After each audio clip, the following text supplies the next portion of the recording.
E como fica a etnografia em tempos digitais? Como humanizar dados gerados por fluxos digitais?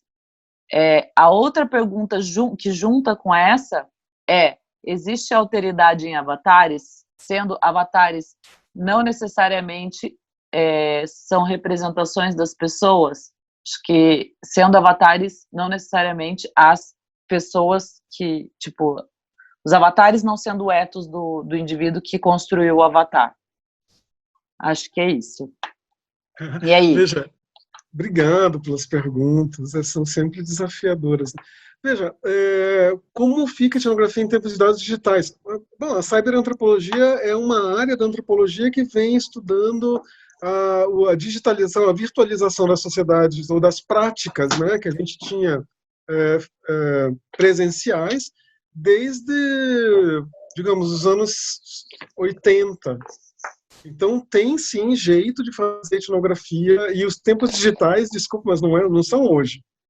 Os tempos digitais, eles são, se a gente fosse muito exigente, a Grécia Antiga já era digital, né?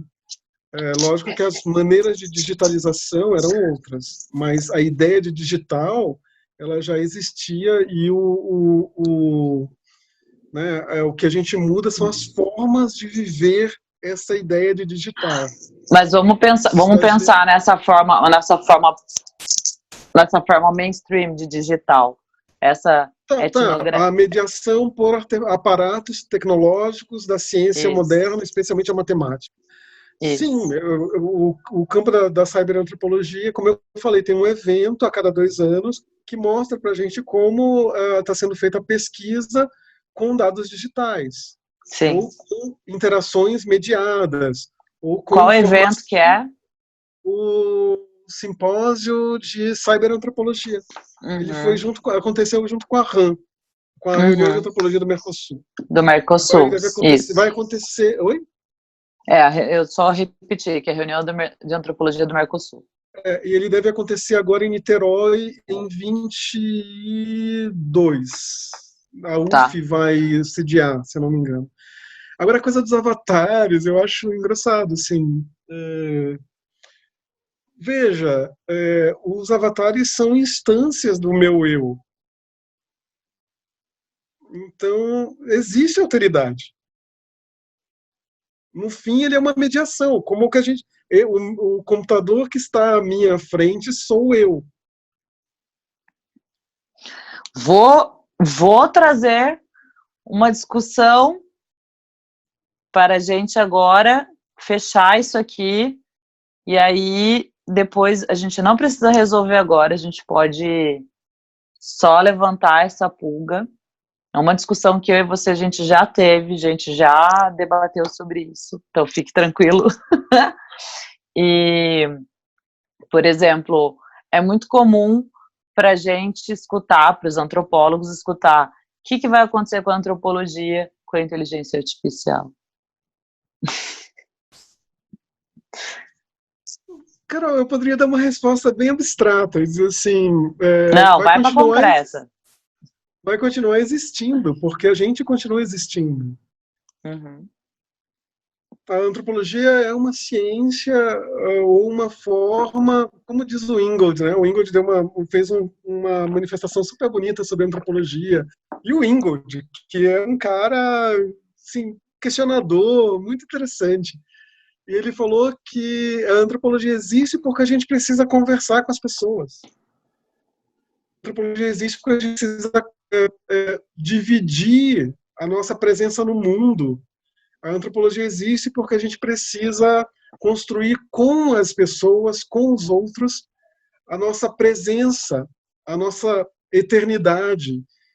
Isso seria lindo, né? É lindo. A antropologia existe porque a gente continua existindo. Assim como a história vai existir, assim como a filosofia vai existir, assim como o design vai existir. A questão é como a gente usa e faz essas coisas. Isso muda. Legal. Isso vai mudar o tempo todo. Legal. Ou seja, a cultura é dinâmica? Você mudou. A cultura ela é dinâmica? Você mudou a prática etnográfica. Então, assim... Entende? Então, continua existindo a etnografia. Talvez não é essa etnografia que eu estava falando para vocês, mas ela continua existindo como... É uma coisa que o Derrida fala, e talvez eu esteja sendo extremamente arrogante ao chamar o Derrida nessa conversa, porque o Derrida vai falar que a gente continua... O Derrida é um filósofo francês, e ele tem, bom, um texto importante, né, mas ele continua falando... O Stuart Hall usa essa ideia do Derrida para falar que a gente continua usando as mesmas palavras, só que sob rasura, porque elas ainda permanecem dando sentido para alguma coisa que a gente faz. Tem um registro antes, né? Tem um registro antes. Durante e depois. Mas ela continua fazendo sentido. É como eu falar de cultura. Cultura não existe mais. É um conceito superado há muitas décadas. A questão é que a gente precisa usar a palavra para poder comunicar o que a gente quer, comunicar o significado que está contido nessa palavra. Então a gente continua falando de cultura. Entende? Mas o Rawls já fala, é pensar a cultura sob rasura, é pensar a identidade sob rasura, porque são termos que não existem. São termos que não ajudam a gente a compreender a realidade social, mas são termos que são carregados de sentido para a gente, e a gente consegue entender quando alguém fala identidade, cultura, homem, mulher, essas coisas. Como assim? Explica agora. Agora se explique. Como cultura não existe? Nossa, agora você quer 20 horas de aula.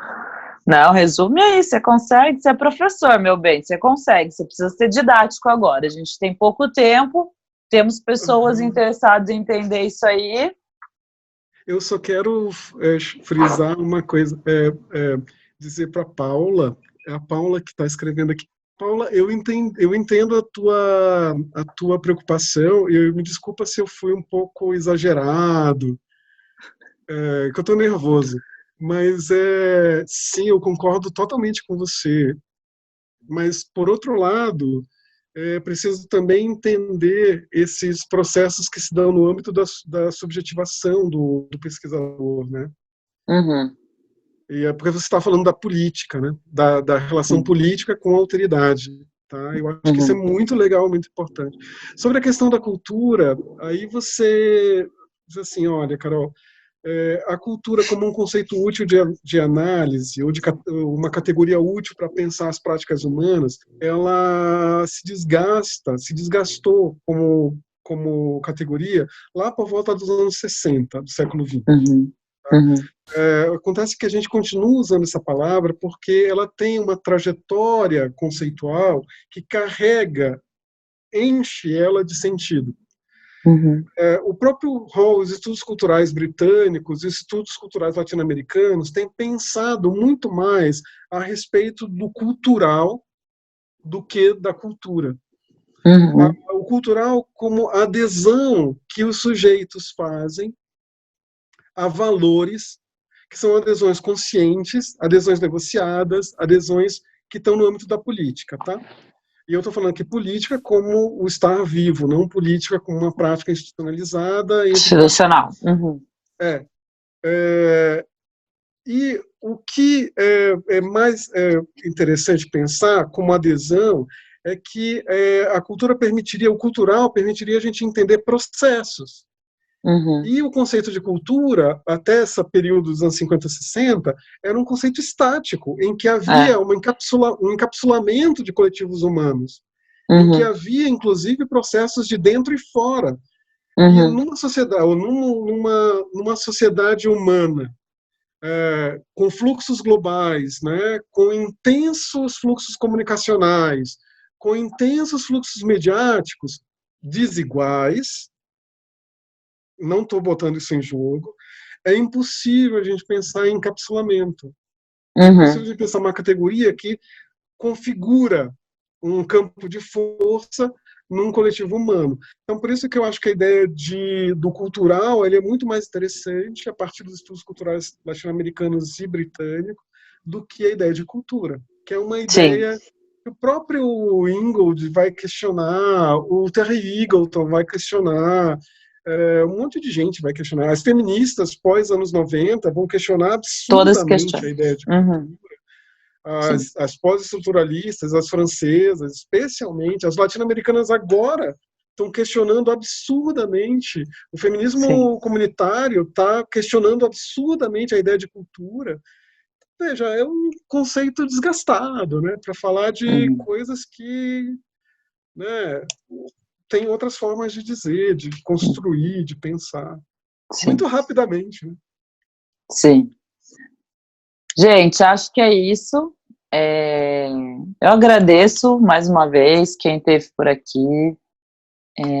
Sempre um prazer trazer essa discussão para nossa perspectiva. Mais uma vez, é aquela história, a gente não tem objetivo de simplificar nada, a gente está trazendo complexidade, a gente está trazendo discussão, a gente está trazendo debate, e a gente está trazendo debate, inclusive, para coisas, termos e noções que estão sendo simplificadas.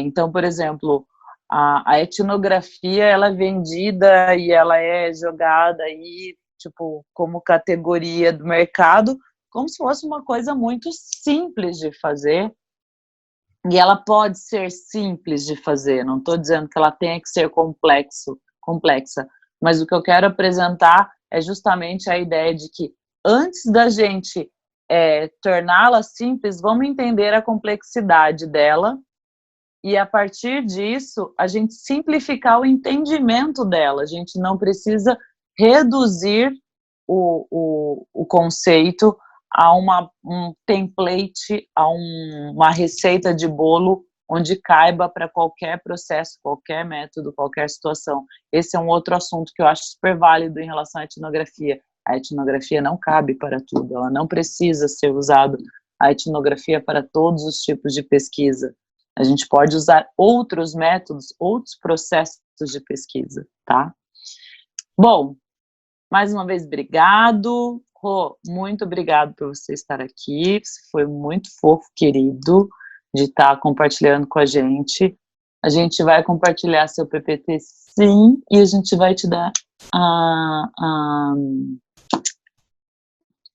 o crédito. Eu ia falar, te dar a referência bibliográfica, não, vai te dar o crédito. E é isso, gente. Daqui 15 dias teremos mais uma conversa. Nesse meio tempo a gente vai ter...